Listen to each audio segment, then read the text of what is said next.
Senador Theomário Mota, signatário junto com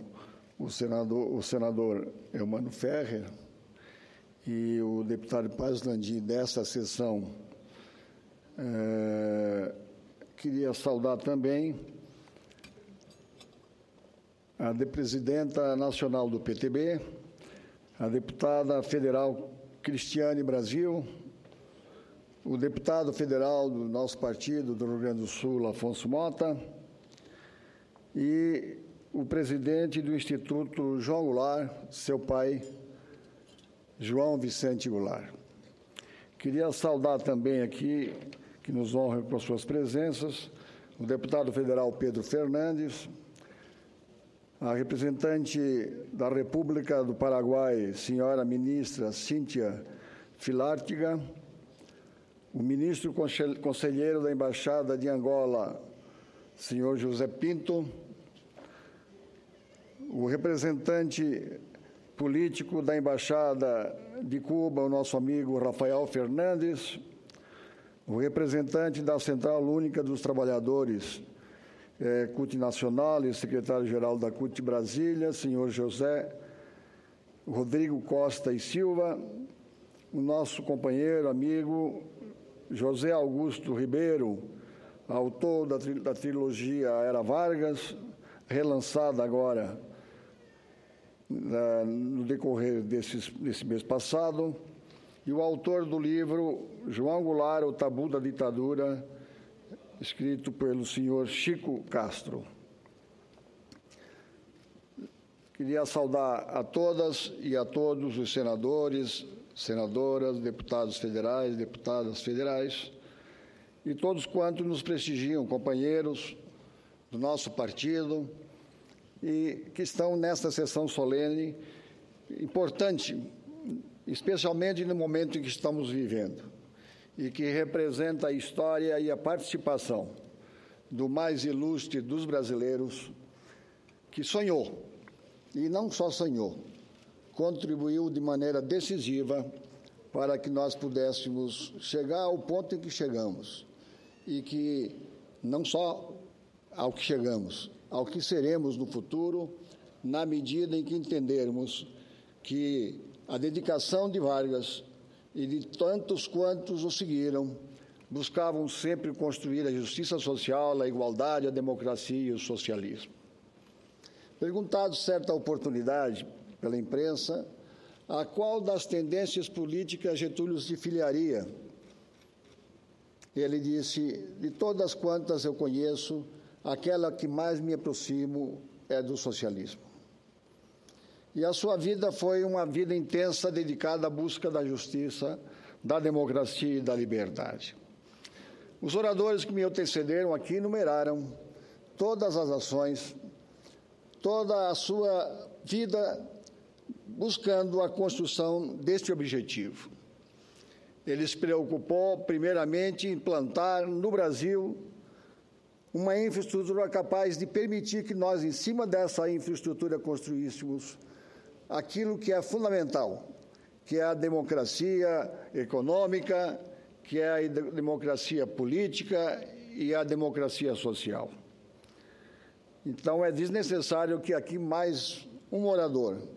enumere tantas obras que foram importantíssimas e fundamentais para alcançarmos o momento em que estamos vivendo. Mas eu queria lembrar aqui a saga do trabalhismo brasileiro, que desde Vargas vem tentando mudar este país, no sentido de incluir, no sentido de democratizar e no sentido de fazer com que todos os brasileiros sejam partes importantes na construção de uma pátria justa e igual. Vargas sofreu tanto quanto João Goulart, tanto quanto Leonel Brizola,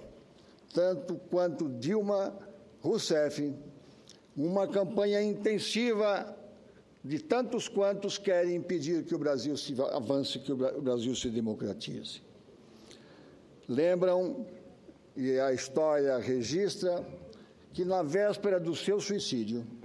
uma grande manifestação ocorreu em torno do Palácio do Catete. A população do Rio de Janeiro, instigada já naquela época pela grande mídia nacional, foi ao Palácio do Catete pedir a renúncia do presidente João Goulart, do presidente Getúlio Vargas. E no momento exato em que Vargas, pressionado e sabendo que a sua deposição representaria um retrocesso nas conquistas que haviam sido levadas avante durante o seu governo, ele preferiu deferir um tiro no seu coração. E aquela mesma população, aquele mesmo coletivo, no dia seguinte, entendendo a causa pela qual Vargas se suicidara, saiu às ruas desta vez para depredar, para destruir os jornais e as emissoras que instigaram o povo a praticar aquele ato injusto contra aquele que era o homem, naquele momento, que representava todos os avanços econômicos, sociais e trabalhistas. A campanha empreendida contra Vargas também era uma campanha que se repete. Mudam os atores, o cenário é o mesmo. Desde Vargas, a causa que mais uniu as forças conservadoras foi a Petrobras. A campanha do petróleo é nossa, empreendida pela juventude brasileira, pela UNE, pela UB, pelos partidos de esquerda, pelo movimento sindical brasileiro, fez com que fosse vitoriosa a tese da criação da Petrobras, que havia sido, através de uma pesquisa realizada por uma empresa americana, contratada pelo governo brasileiro, cujo relatório ficou famosíssimo, o relatório do Mr. Link, em que dizia que o subsolo brasileiro não tinha petróleo. Pago pelo governo brasileiro. Mas a grande campanha desenvolvida por toda a nação fez com que Vargas conseguisse, em 1953, criar a Petrobras. A partir daquele momento, ele passou a ser alvo, como foi Jango, como está sendo hoje, as mesmas forças que não entendem que um poder tão grande, com capacidade tão tamanha de mudar a história de um povo, possa ficar na mão de um governo, de uma nação. Vargas deixou para nós um documento memorável, que foi a sua carta-testamento, que ele resume naquela sua carta que entregou a Jango do dia fatal do seu suicídio, em que lá descreve as forças que o tornaram incapaz de resistir e de oferecer a sua própria morte em holocausto à pátria brasileira. O trabalhismo brasileiro tem sido, durante toda a sua história, a força política, a tendência política que mais ofereceu em holocausto à liberdade, à democracia, ao nacionalismo, à soberania nacional, ofereceu em holocausto os seus líderes. Foi o movimento que mais ofereceu líderes que sofreram tortura, que foram mortos durante a ditadura, que tiveram os seus mandatos cassados, que tiveram os seus direitos políticos, que foram para o exílio. Inclusive, o nosso presidente João Goulart morreu no exílio, e milhares de trabalhadores que naqueles momentos decisivos foram para a rua enfrentar a resistência e a reação. E, para lembrar apenas, um dos primeiros atos da ditadura foi decretar intervenção em todos os sindicatos brasileiros. Como não era possível fazer nominalmente, fizeram coletivamente. E aí nós assistimos mais um período difícil e que levou a deposição do presidente João Goulart pelas mesmas forças que na época de Getúlio tinham outros nomes, mas que a causa e o objetivo era de rebentar, de não permitir que a soberania nacional fizesse valer em defesa da nossa pátria e do nosso Brasil. Então, eu acho que a lembrança de lembrar Getúlio é sempre bem, é sempre bom, porque nós estamos aqui rememorando a história de alguém que amou mais do que qualquer um o nosso país, que deu a sua própria vida em benefício e holocausto a este país. E dizer que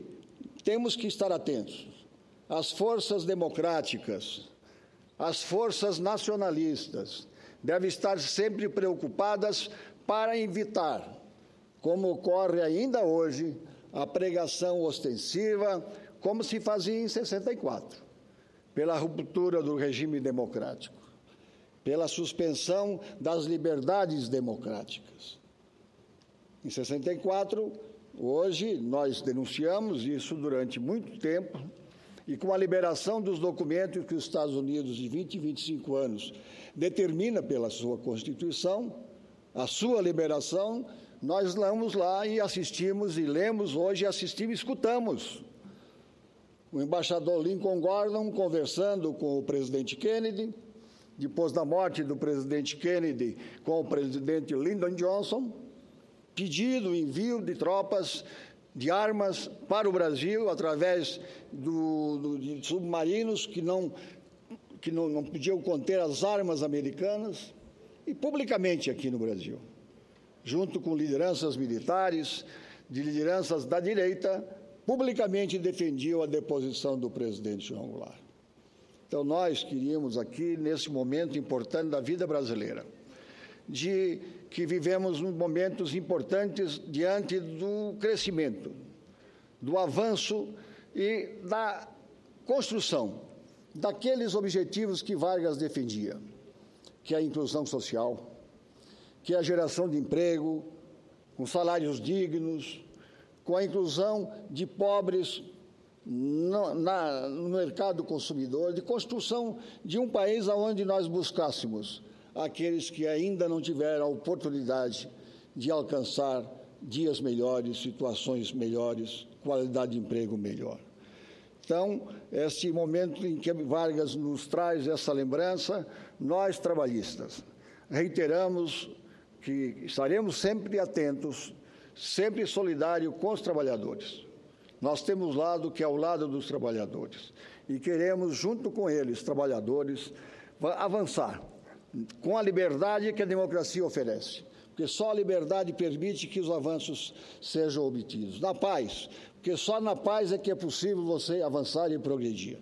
E respeitados os direitos constitucionais, para que a democracia permanentemente se renove,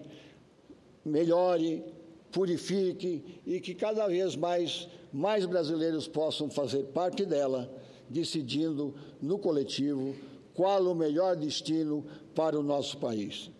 Então, aqui fica a nossa lembrança e aquilo que Vargas nos traz de mais importante, que é a defesa da soberania nacional, da liberdade e da democracia. Muito obrigado.